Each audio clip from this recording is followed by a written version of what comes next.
Clippers fans. Welcome to Season 3, Episode 15. Weird vibes. Of Clips and Dip. That's because there are weird vibes. I'm Chuck Mockler. Will Updike, who was commenting on the Indeed Weird Vibes, is here. Adam Oslin is here.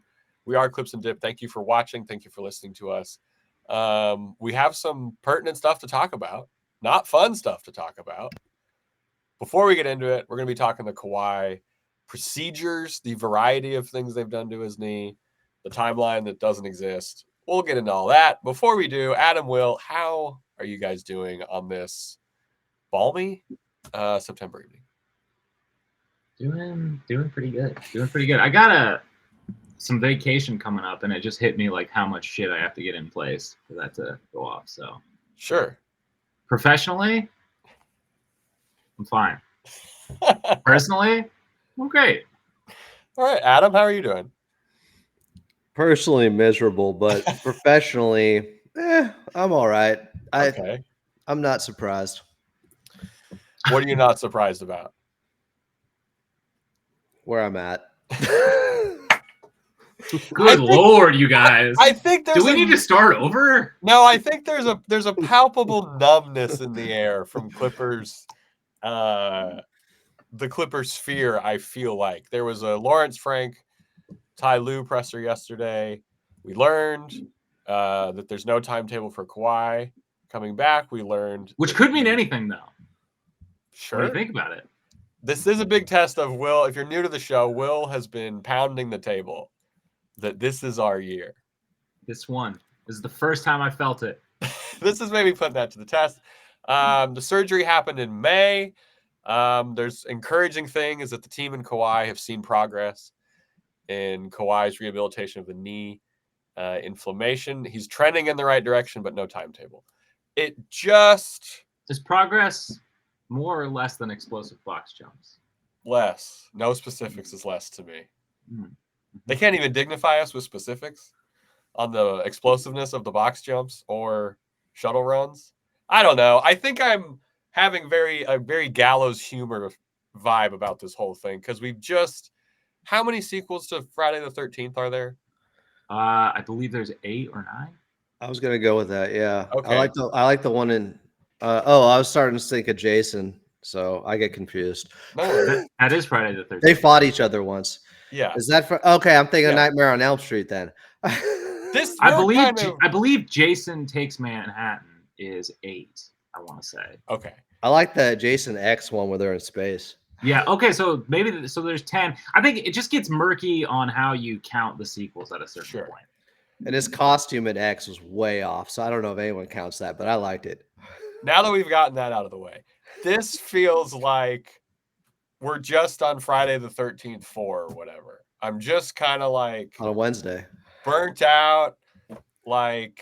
Tuesday. So if my memory serves me correctly, 4 is actually a good one. Got the news where they set up that this new guy is going to be Jason, and then the fans hated it, so they had to pivot from it immediately at the start of 5. If my memory serves me correctly, I could be mixing up a couple in there.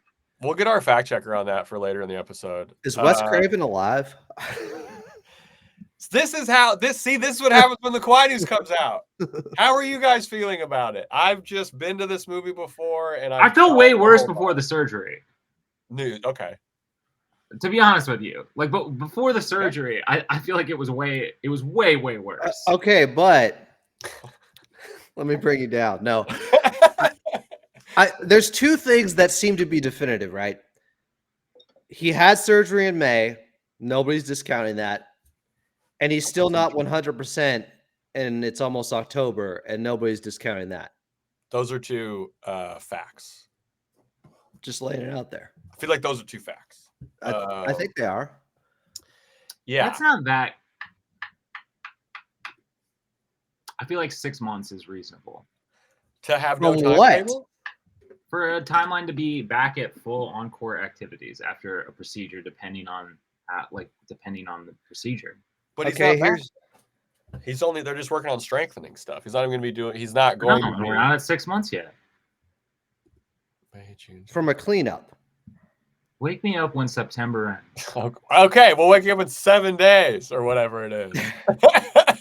Meanwhile, in between these two things, I think Admire what the really positive. confused people was he tried to go in the Olympics. So if you're trying So to go in that the is so like Olympics, that is really puzzling. I'm so confused. that's where the about confusion that. comes from. And Lawrence Frank stood on that, like he stood on his talking point on that in this latest press conference, that he was disappointed in the way that whole thing resolved. When like, Because he was medically cleared. Kawhi said because he said Kawhi was medically cleared. So you're like, by who? By Team USA? Because if he was medically cleared, like, how was KD? You know? Law Murray brought up with me earlier today that, okay, the Olympics are like 10 games total, and he might only play 15 minutes per game at most. And they're shorter. So, yeah, 40-minute games. So, is the idea here? I think there's a real chance they are just going above and beyond and having an abundance of caution like we've never seen before because it's Kawhi and because this is the fourth year this has happened.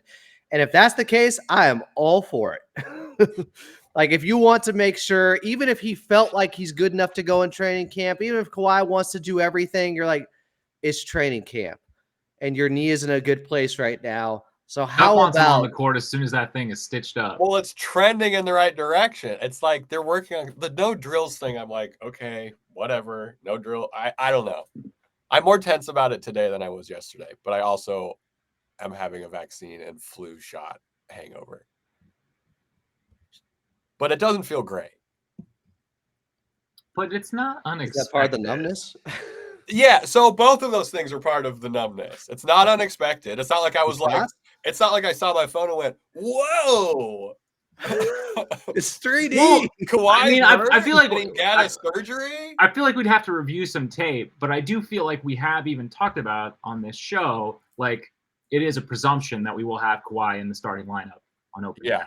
Like we're trending towards. I mean, like yes, we think so, we hope so, but it was still something that we have said as like a. It is an asterisk. Like it wasn't granted. We had no idea. The last time we saw the man in competitive basketball, it was not great to look at. One of the more depressing moments. Very, very depressing. So I don't know. Like, I understand the disappointment, but at the same time, it's not like. I mean, I guess the Team USA stuff is kind of a curveball, but like there was never any guarantee from where we last saw Kawhi in competitive basketball that he would be like 100% good to go opening night. That is the hope. It has been a very long time. I'm not disagreeing with any of those points, but I do think it is an assumption. It was an assumption by the greater. Well, yeah, but surprise is different than disappointment. Like being surprised by this is crazy to me. That I'm like, come on. Okay, yeah. But I think where people are coming from is it's 5 months and the swelling isn't completely down yet. Right.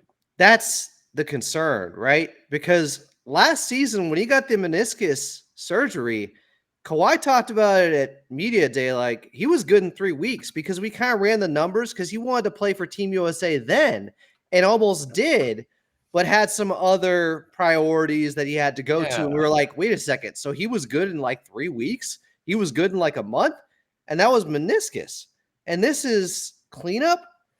And it's 5 months. Cleanup? Was it cleanup though? Like, I don't know. That's what Law told me earlier. Okay. I just saw procedure. So I was like, people said scope. I was like, I don't know what that could be. I don't know. My concern is a new procedure you don't even know about yet. I've been kind of worried about this going back to April when I just heard it's swelling and there was even if you can say there was no video clip of the injury with the meniscus tear that anybody can definitively say this is where he tore his meniscus. There were clips out there where people were like, yeah, it was probably right here. There's a clip out there with Joe Ingles. This was an accumulation, an overuse type of injury where the surgically repaired right knee from the meniscus, from the ACL, was starting to swell up after 68 games. It seemed like he just hit the wall. And they couldn't get it under control in time, even though they had a month almost before the playoffs started. And they couldn't figure out a way, maybe not a month, but they had about 3 weeks. Time. And they couldn't figure out a way to get it under control. And it started to make me feel like this is going to be something they're going to be managing going forward, where it could just flare up, because when it goes down, it's going down because he's not playing high-level basketball. How is it going to be affected when he's playing 5-on-5 basketball? Because that's what I said the entire time. Guys, I'm sure he'll try to go in the playoffs. It depends on how he responds afterwards. It did not respond well. Yeah. Game 2 looked much better than Game 3. Game 3 was unbelievable. It was night and day, even compared to Game 2, where it looked like, hey, he looks all right. He looks rusty because he hasn't played in a while, but movement-wise, it kind of looked all right.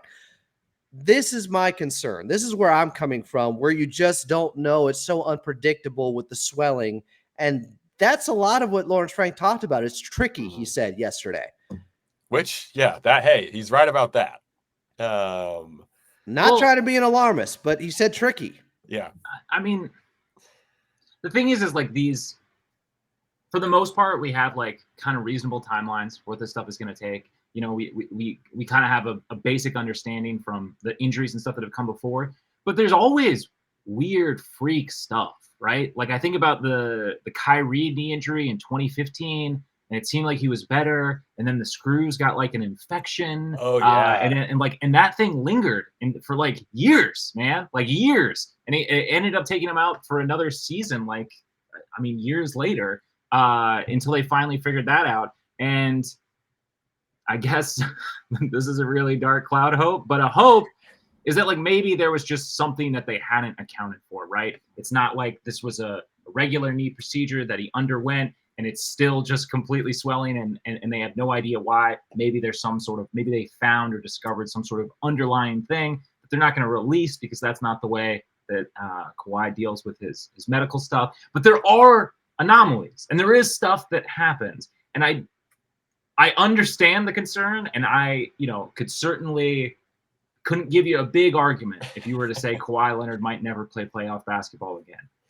But I will say that there are anomalies, and there is stuff that we don't know about, and who knows, and when you say cleanup procedure, I like that counter argument. Who knows? I mean, and when you say cleanup procedure, we don't even have definitive word that it was just that. No. So a lot of guessing, a lot of conjecture, but the one thing we do know is surgery was in May, and the swelling is almost gone in September. A surgery was in May. Yeah. Was it the last one? Was there perhaps a There's cleanup no after reason. That would be Again. horrible. That would be worse, I think. If there was 2 surgeries between I'm just saying. I wasn't in the room. Positive. I didn't have the scalpel in my hand. Law said he doesn't believe there was any setback. So when people are like, well, he tries to There play clearly was a step back. What do you mean? Well, he tries to play for Team USA. They don't let him play. People are like, okay, that's within a month of having that surgery. We don't know when it was in May, but between a month and a half, he goes to Team USA. He said there was a turning point 2 weeks before he reported for camp. And therefore he said, okay, how serious could it have been of a surgery if he's trying to play within a month and a half later? So that makes it sound like a good thing. Like it's not that big of a deal. But then we get to September now, late September, and it's almost gone. The swelling is. It's just confusing. Yoda told us that. You could play or try to play in the Olympics, but then training camp, you can't participate in anything 4 months later. Right. Okay, but like 2 things about that.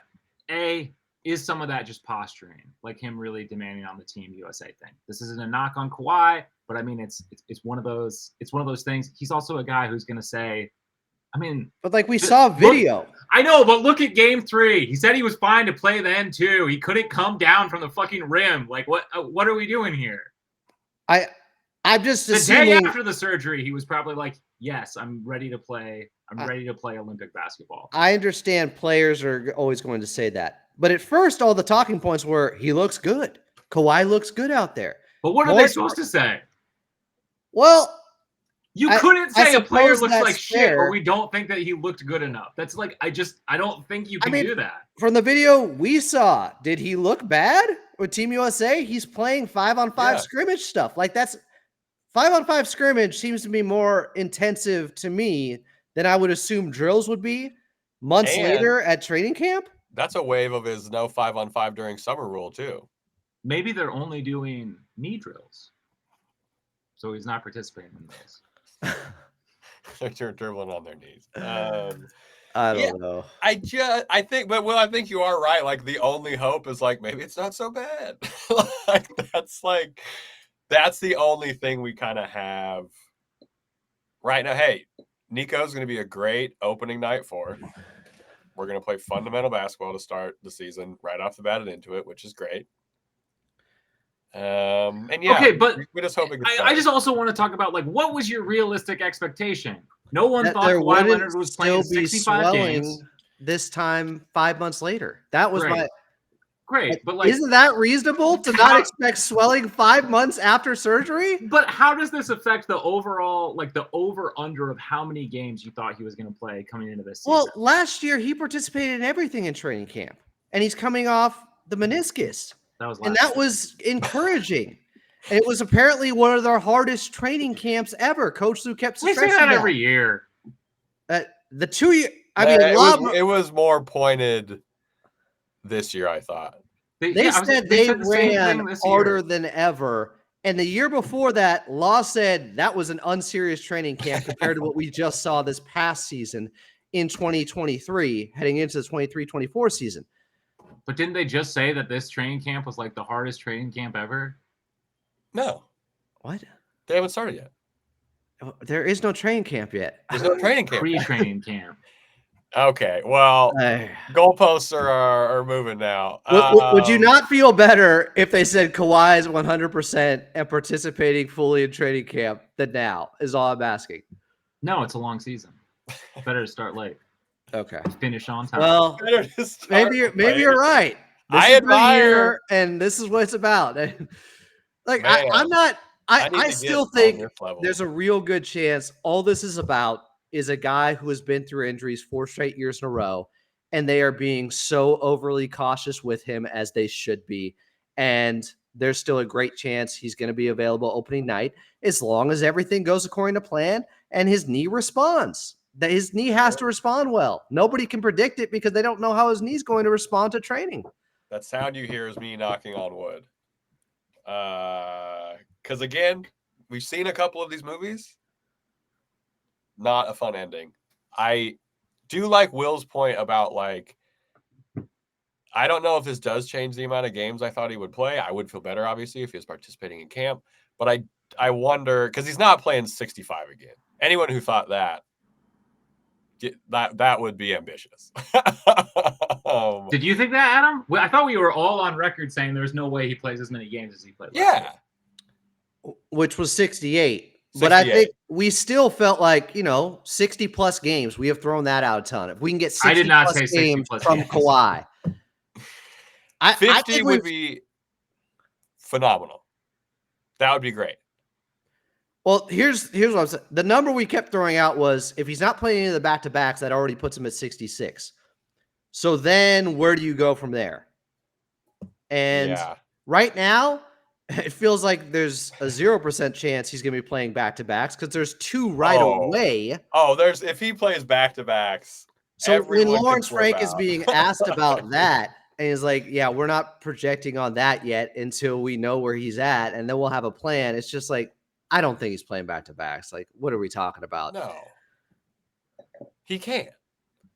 Well, let's test it out with a back-to-back in the first week of the season. Let's see how it goes. Back-to-backs? Yeah, there's, I think, four of their first 6 games occur in a back-to-back fashion. Counterpoint.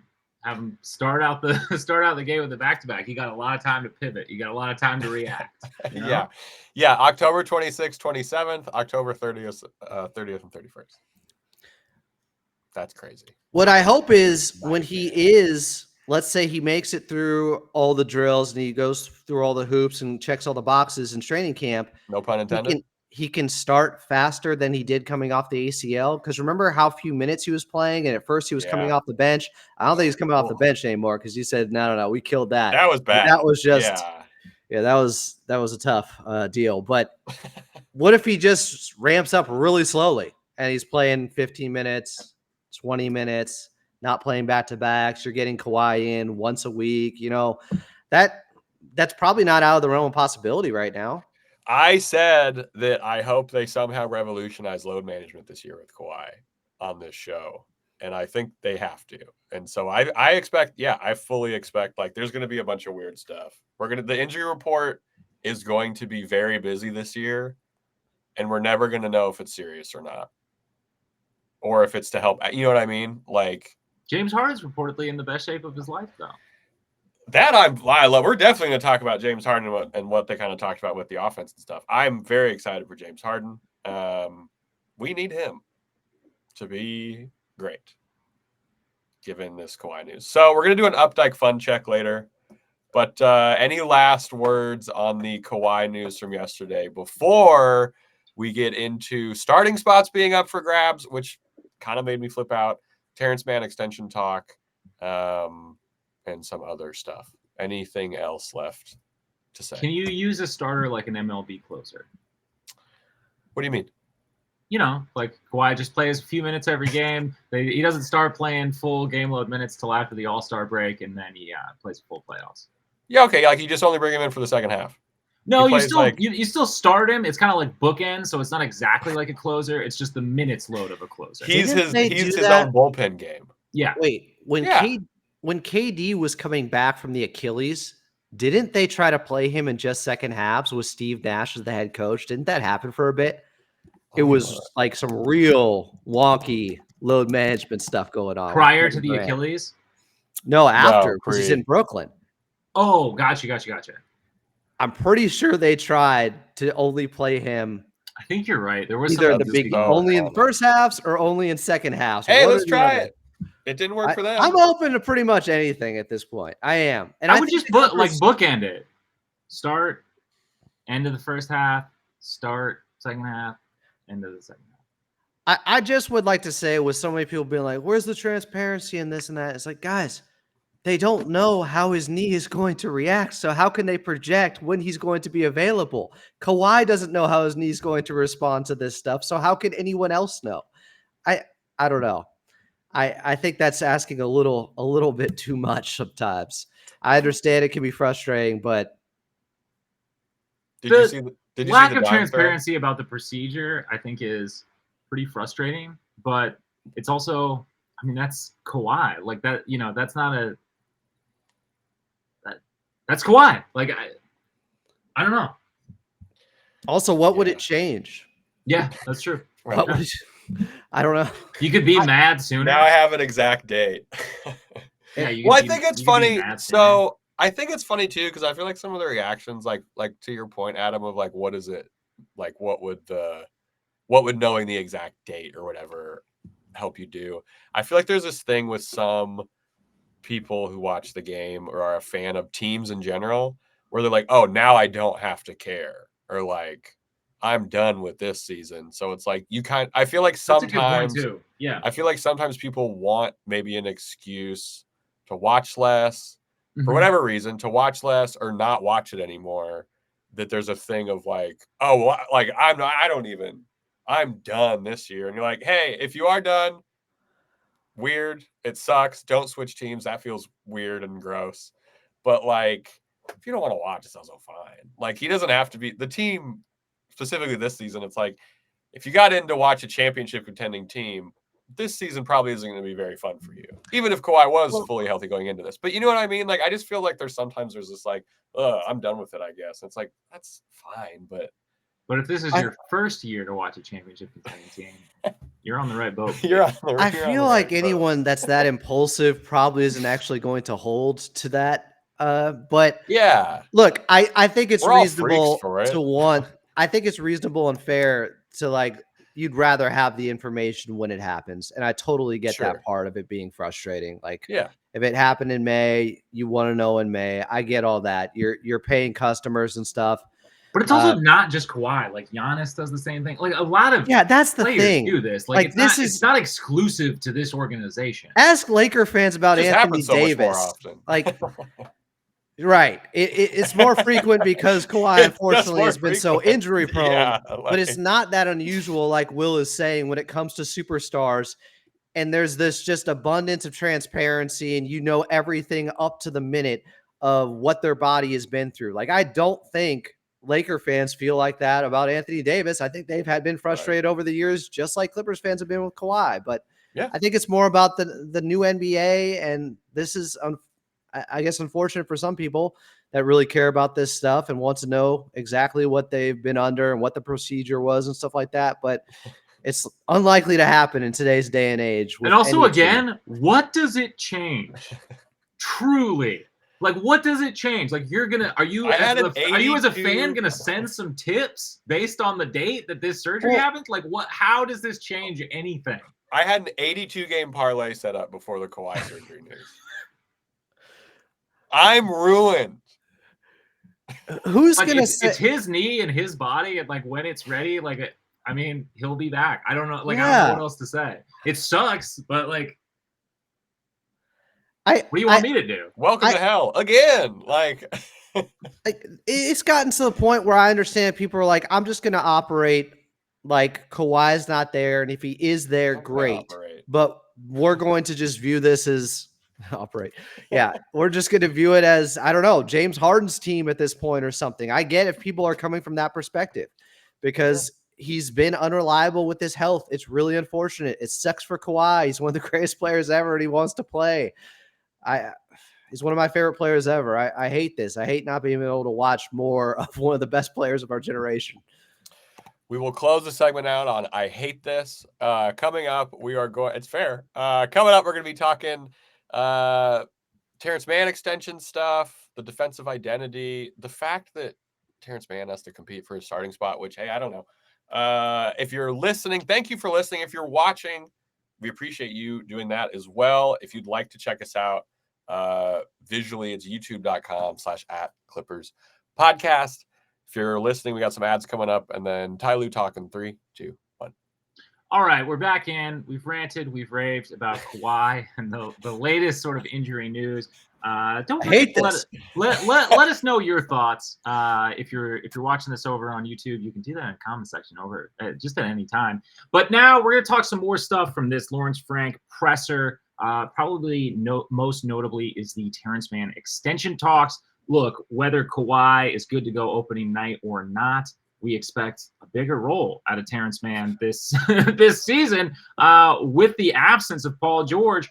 And part of that is obviously going to be how much is Terance Mann going to get paid. According to Lawrence Frank, they've had ongoing discussions about this extension. Obviously, everybody wants to get the deal done. They want Mann to be with the Clippers for a long time, so they're hopeful they can do that.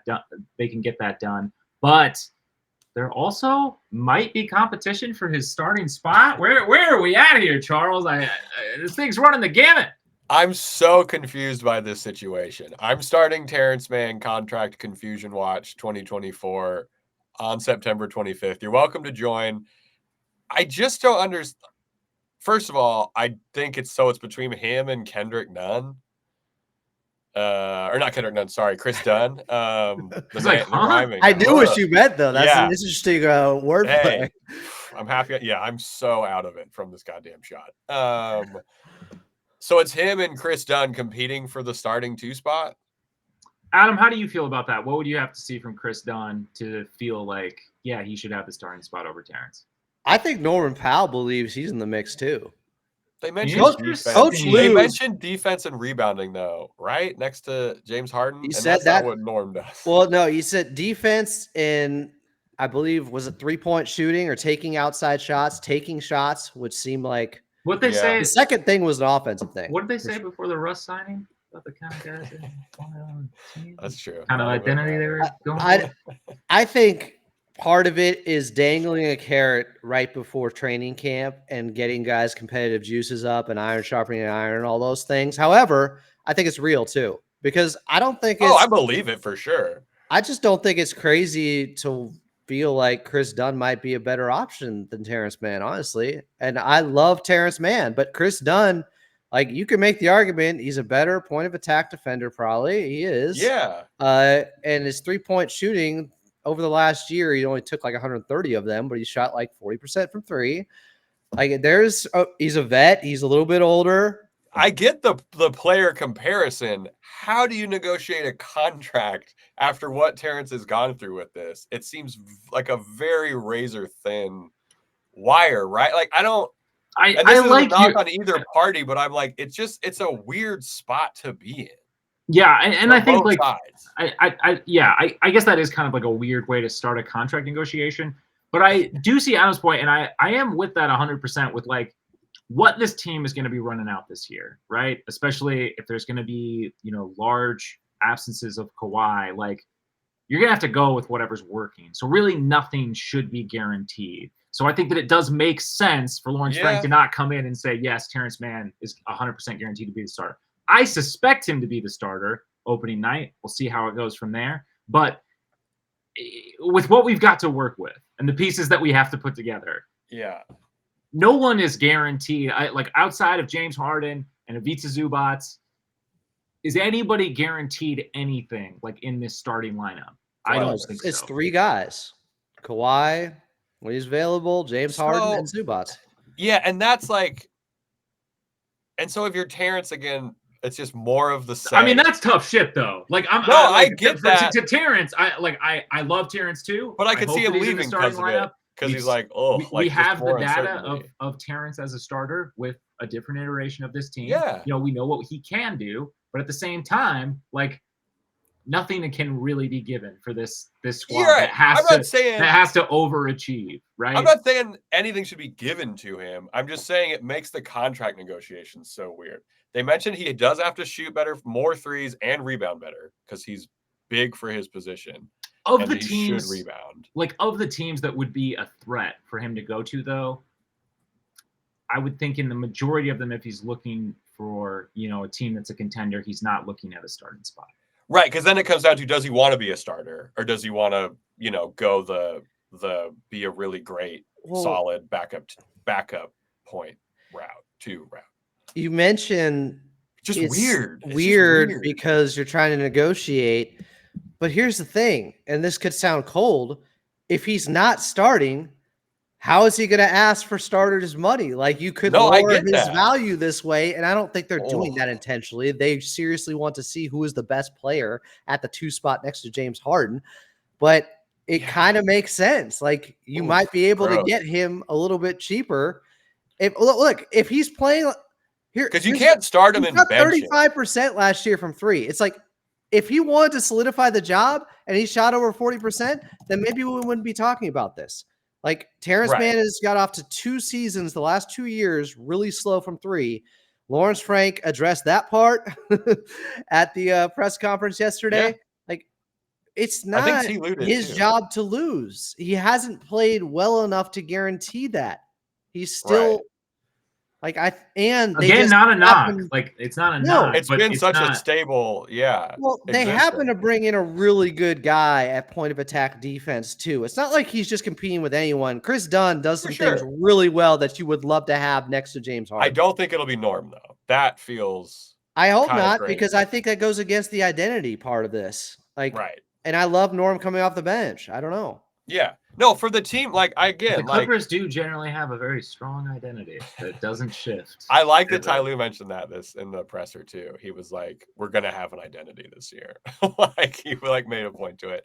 I get it. It's just like, I don't know. It is over under how many times do we talk about identity as a storyline in this next upcoming season?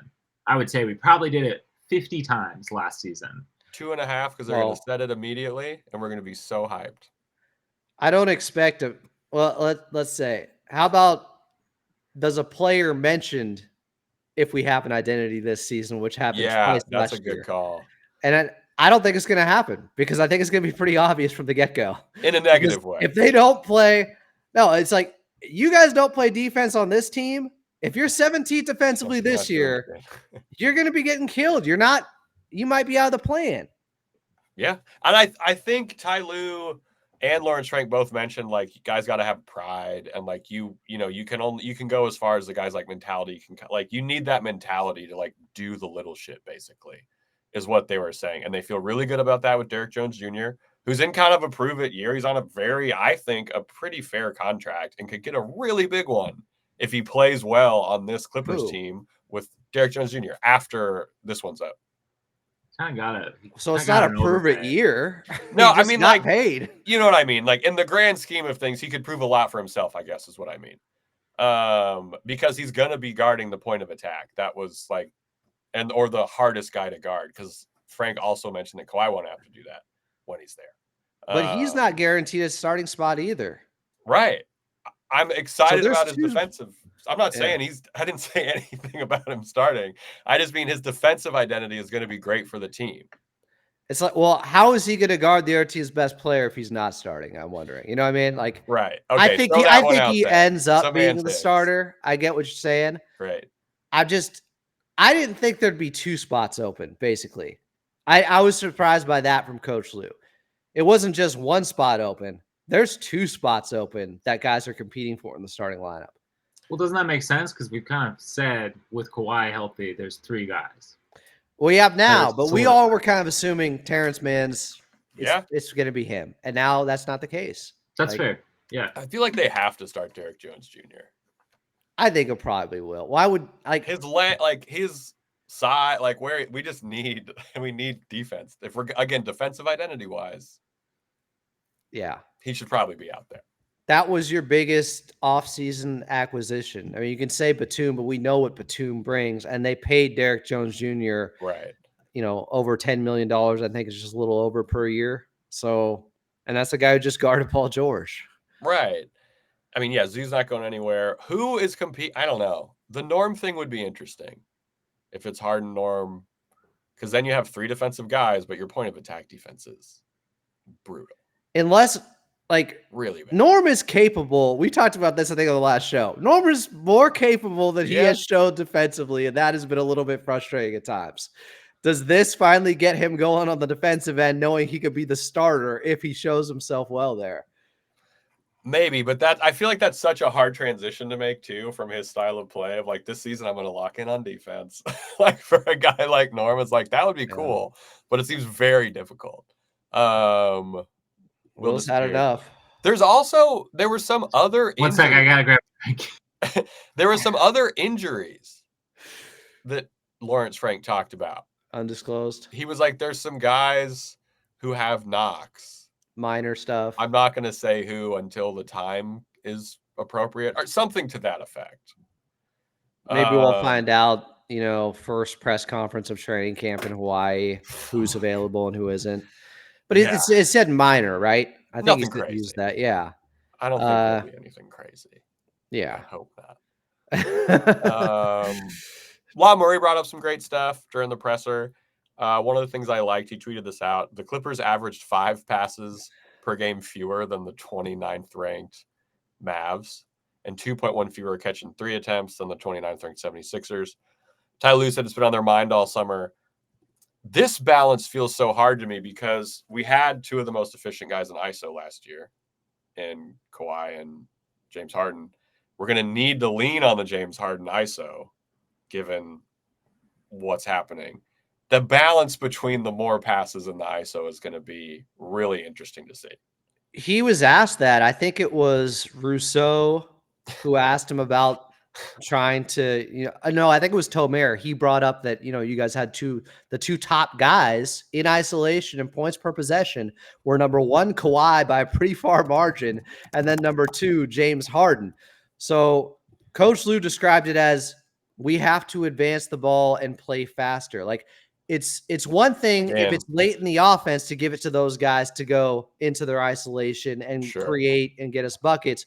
But before that, if we can get easier shots from the others by just playing a little bit faster out there, that's the way to do it. Which if you can bridge those 2 things, then they're going to be a top 12, top 13 offense. Yeah. And this goes to where, again, with the starting lineup with the spacing, because the pick and roll has to be established and the spacing has to be there. And the spacing is going to be real limited. That's why they need man to shoot. Like, that's why that point, I think, is being made. You have to shoot. And you mentioned the catch and shoot numbers. Like, Coach Lue emphasized how we've been such a good 3-point shooting team, but we don't take enough of them. And some of that has sounded like by design over the years because they've said we're going to take the right ones. But it still sounds like when you're turning down catch and shoot threes, a lot of those are open shots. Terance Mann, notoriously the first month and a half, 2 months of the season, was shying away after he went into that slump. So whoever is playing that position, he's got to put him up. It's the only way to be a threat. And Will, you and I have talked about this, and I think we've talked about this on the show. If you look at Terance's per 36, like from when he started getting like after like from 2020 to last year, basically, it's the same. Yeah, it's just the same. Yeah. Like, which is, you obviously want that to be a little better. You think the field goal attempts actually went down from 2023 to 23-24. So like the 3-point attempts absolutely need to creep up higher than less than 3. Yeah. 2.7. But again, last year he was like in and out of the starting lineup. It's difficult. It's one of those things that's a little difficult to gauge because we've talked about this with Zubats before too. Because I know a lot of people were frustrated that his growth hasn't been linear, and there's been like incremental progress. There's been like there's been there has been progress, but it hasn't been in a linear fashion. It's not a jump. It's been like more incremental. And Terance, one of those things that's so difficult to judge is just the way that he kind of gets swapped around, like even last season. And now some of that is his own, is his own doing. That is his own fault, passing up good shots. But this team, like from 3, I mean, they were middle of the pack when they were their most efficient. So it is kind of like it is a function of their offense as well. But he definitely, like unquestionably, has to take more and has to be better and has to take a pretty sizable leap for this team to make up for some of the offense that they've lost.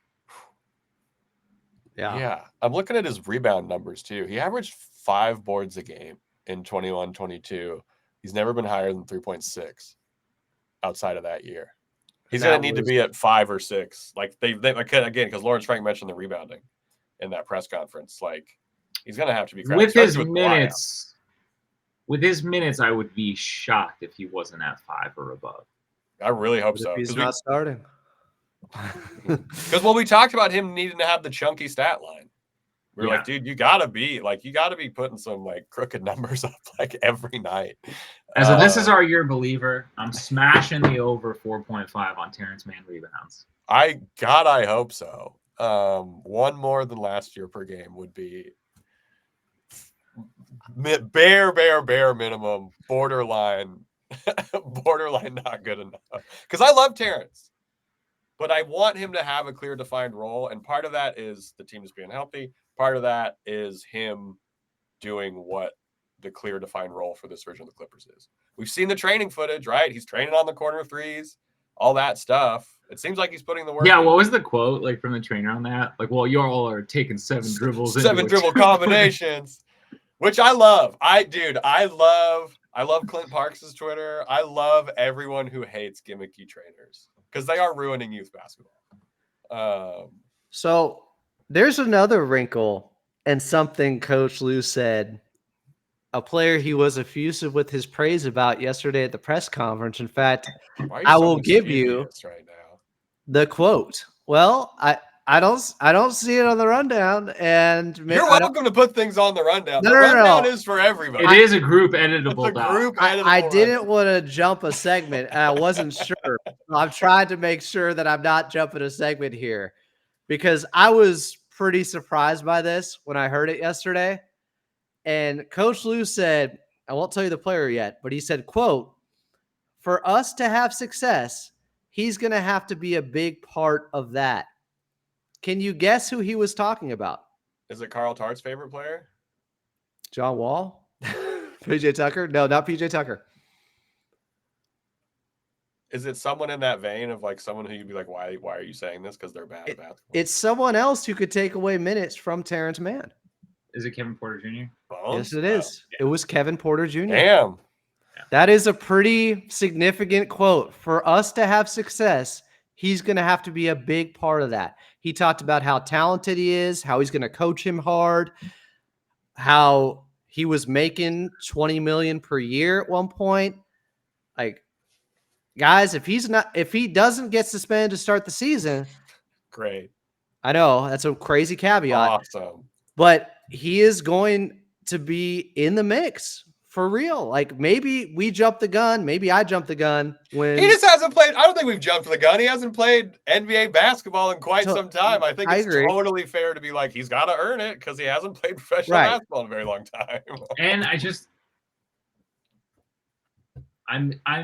I'm dubious of the role that he's played previously in his successful basketball career translating to what his role would be on the Clippers. It's fair. He Maybe was they on a start 3 really guards. bad Rockets team. It's Where really he had the ball a lot. Yeah, it's really hard to decipher exactly how good a guy is on that bad of a team that's that young still. Sure. It's hard. There's so many variables there, but it sounds like Coach Lue is quite the fan, and I did not expect to hear that yesterday. And it started to make me think about that Redditor who was like, he's going to end up being the starting shooting guard. None of us should ever think about any Redditors. That should not be in your brain. I just you need to get back to eating more calories. Maybe I have downplayed the possibility of Kevin Porter Jr. really making a much more substantial impact this season. I think we've all said we'll see. Like, it's just, again, we don't know there's gonna be an investigation or suspension. Excuse me. Like, I'll believe it when I see it. I guess I'm not ruling it out. Like, he has talent. Again, I don't know that I'm immediately seeing the fit. Norm would fit. I think Norm fits if we were gonna go that route, just because he's played with the team before. Like, is Kevin Porter Jr. going to be good enough off ball? I got to be honest with you. I don't even know how well it'll work in lineups when it's Kevin Porter Jr. and Norm.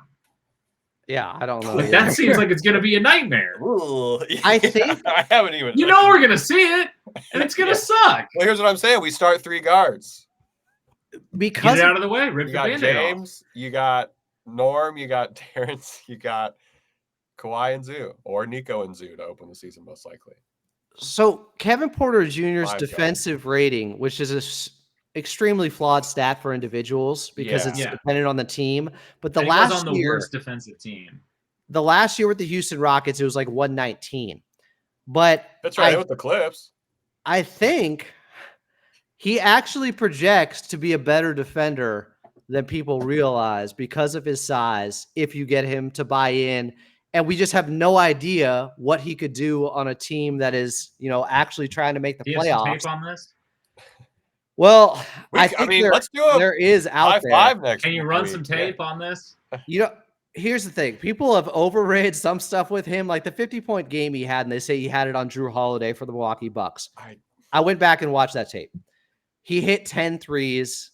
He got really hot from the outside. Incredible performance. But it's great. Most of it was not on Drew Holiday, and the Bucks were playing some pretty miserable defense in that game, by the way. I don't know if they were on a back-to-back or what, but it was not a great watch. Flynn had 50 points. That was a great performance. I don't want to take anything away from him, but I don't want to put everything into a 50-point performance, quote-unquote, against Drew Holiday when it really wasn't like that when you watch the tape. So it's like, there's some stuff that I'm like, offensively, maybe he's not as great as some people try to make him out to be. But defensively, actually, he might be better than the way some people are talking about his defense because he was on such a bad team with Houston. I don't know. This goes back. So many unknowns. Didn't we already run this down? And from an efficiency standpoint, he's like below average everywhere.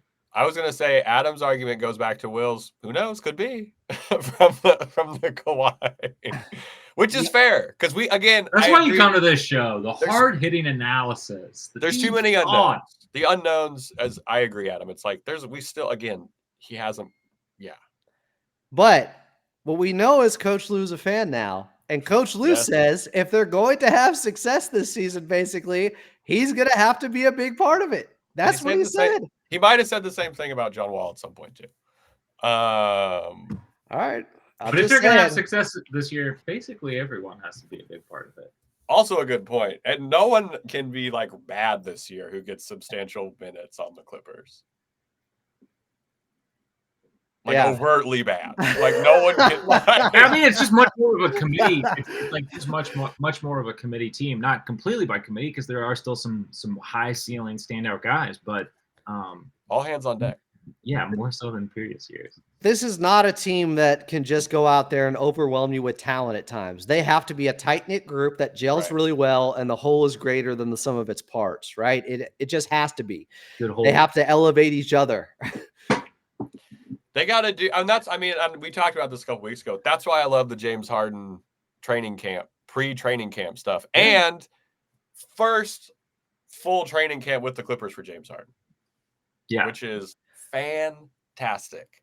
It's starting to feel like more of a James Harden team to me right now than Kawhi, because I just don't know how you can rely on him. And James has been pretty reliable overall in his career. And he is such the system.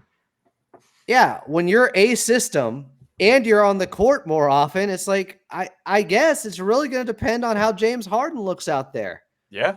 That's a great point, Adam. And I do think that is, I don't think that that's a negative, you know, like like as great as great as Kawhi is and as efficient as he is and everything, he can't run an offense in the same way that James Harden can. No. And so like having that be better by design, I think is actually a really great starting point to be. Obviously better if Kawhi is good to go game one, but if you're already in the mode of, okay, like this is what everything runs through, like this is the guy who dictates the flow of the offense and how everything goes, I think that's a good spot to be in versus sort of like we'll figure it out when we're on the court, or oh, it's your turn, now it's my turn. No, it's my turn always. And, you know, I'm going to get you the spots. Do what I say. Well, like, I'm going to get you into the spots that you're the most efficient at, that are good for you, obviously. But, like, I run the show. That, like, the keys are in my hands. They talked about what do they talk about? The pecking order or the hierarchy? Ty Lue was like, oh, there's a we're going to know what the hierarchy is. Or something like it was that. Here, Frank, but about Harden, yeah. I think it was also like there's no Paul George, so there's no talking about who's the second best player on this team. Yeah. And to Will's point, it's like you already know, and this is encouraging, what your foundation and identity is on offense. There is a system there built in, and you're starting from here.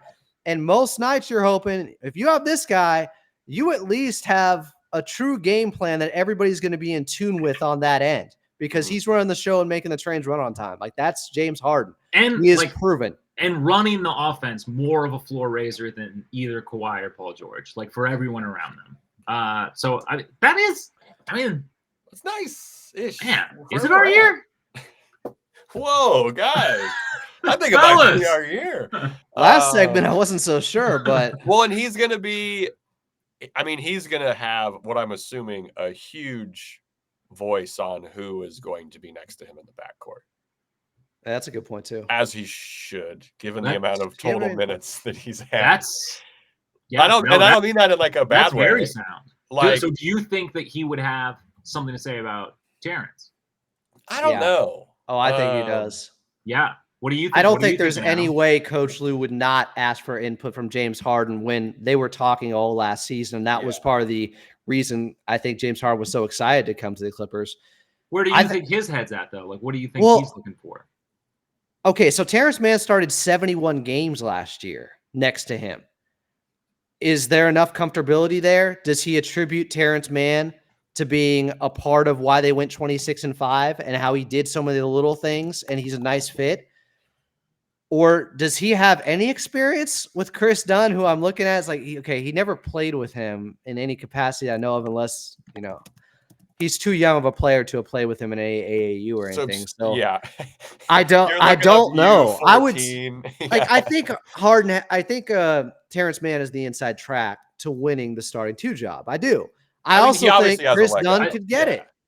But I do think that going back to Terance shooting thing, like his efficiency and his willingness to take threes could swing James Harden's mind, because as much as he can do and as much as he will have to score more on this team, the way it's set up, anybody who can lighten that load, I think that he's going to be eager to have next to him as a running mate.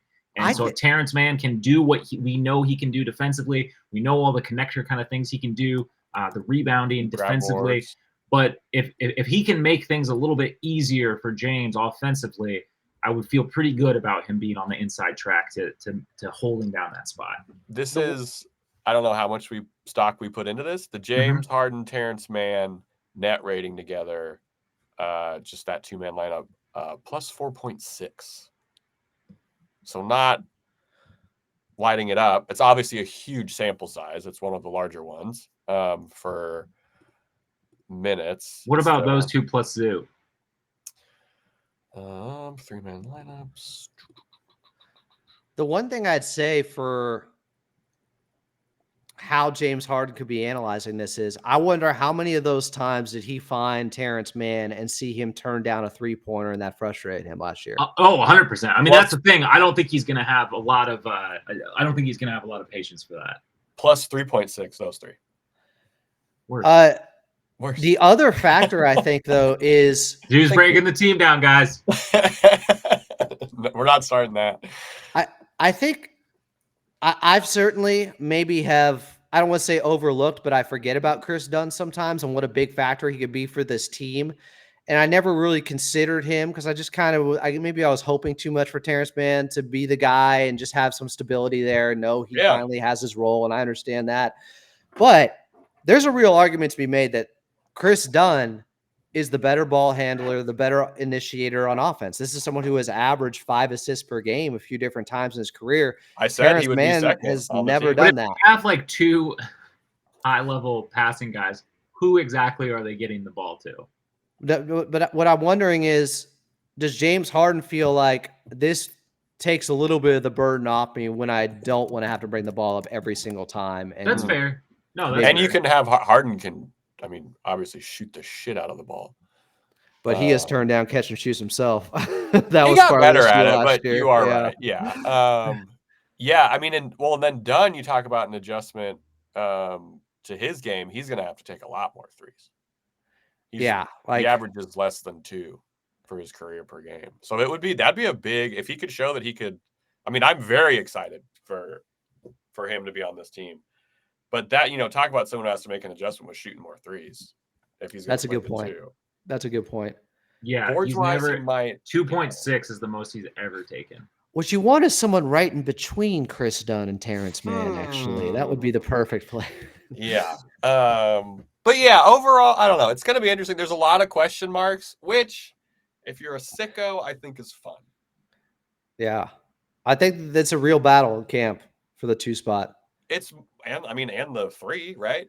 I'm also curious to see, because we know, sort of a cliche of, one of the things you could nitpick Ty Lue about is some of the sample size stuff.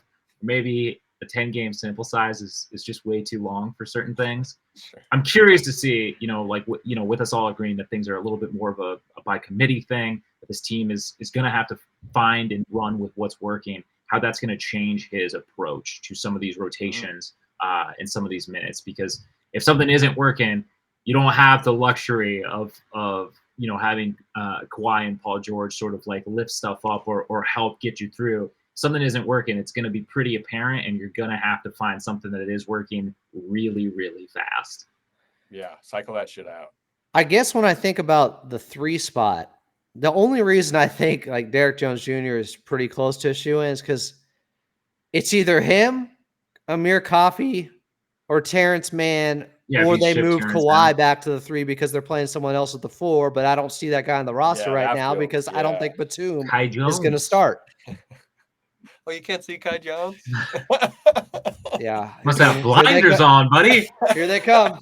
Future's so bright, dude. Future's so bright.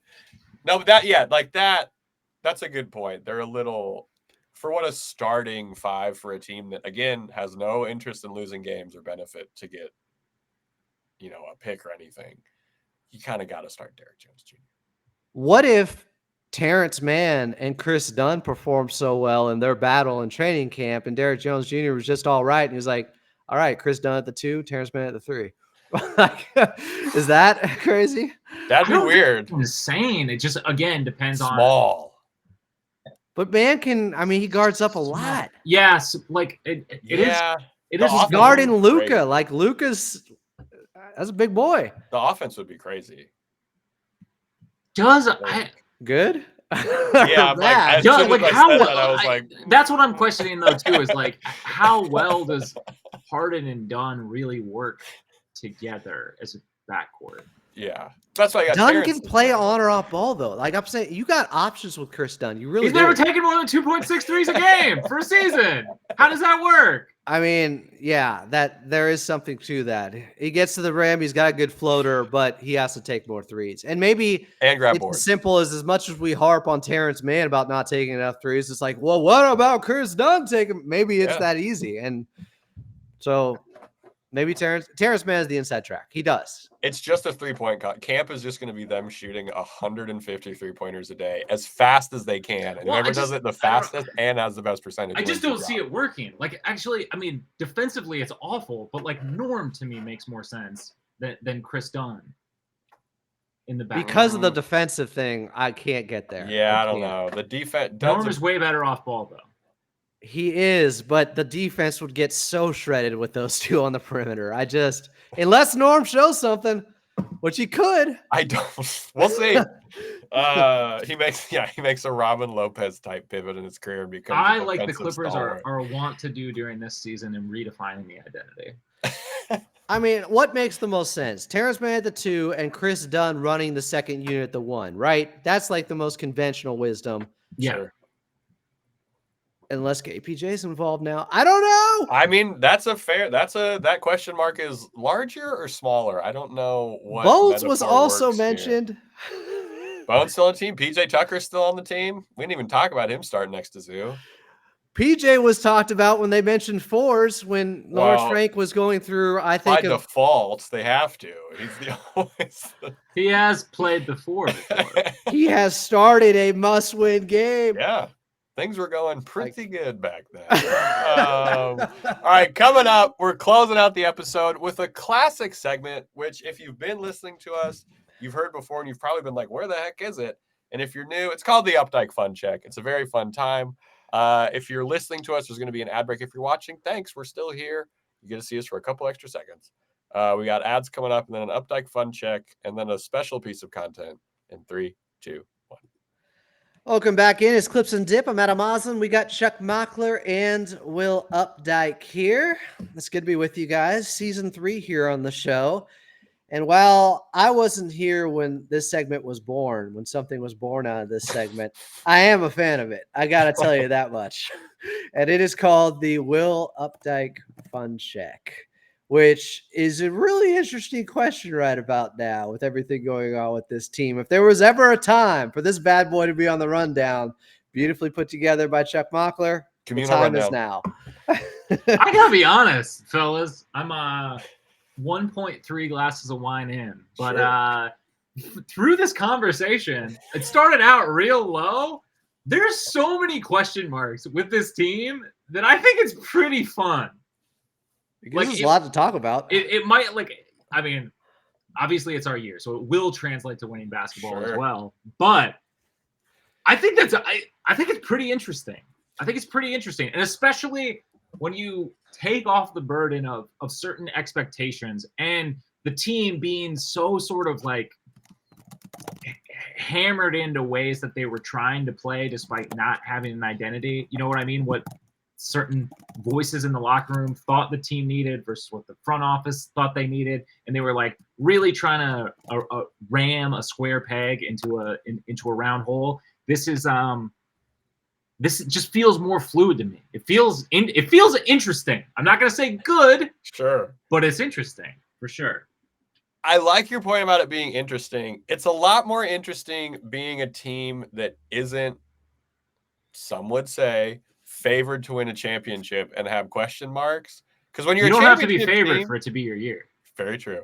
Because when you're a championship team and people are like, well, who the hell's playing the 4? Who the hell's back up 5? You're like, wow, this is a lot more pressure. We really got to get this shit figured out. Yeah. This is like, hey, maybe Kai Jones is good. There's a sicko element to it that I'm seeing the threat. Yeah. This is so scale of 1 to 10. This is a team that's fun to me, but it's like the kind of team where if your coworker asks you how the Clippers are doing, you got to rein yourself in because you're about to go on 500 insane tangents that no one cares about. So you got to rate it in, but that's exciting to me as a fan. Like Adam was yelling at me at the water cooler about Vorp. I don't know what. I have been known.